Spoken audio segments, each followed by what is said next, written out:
Guys पणस बर्तमान छणा होची एटी ऑलरेडी छणा ये अच्छी एथिरे टिके गोलमरच गुंड लुण पकई खाइले अलगा प्रकार मजा।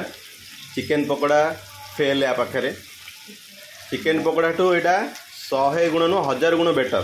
आपण भी घरे ट्राई करंतु हेल्थ भी भल रहिबो आउ मजा को मजा।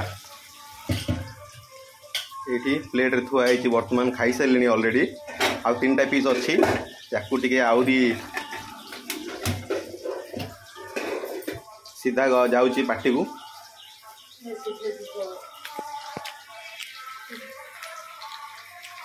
सुपर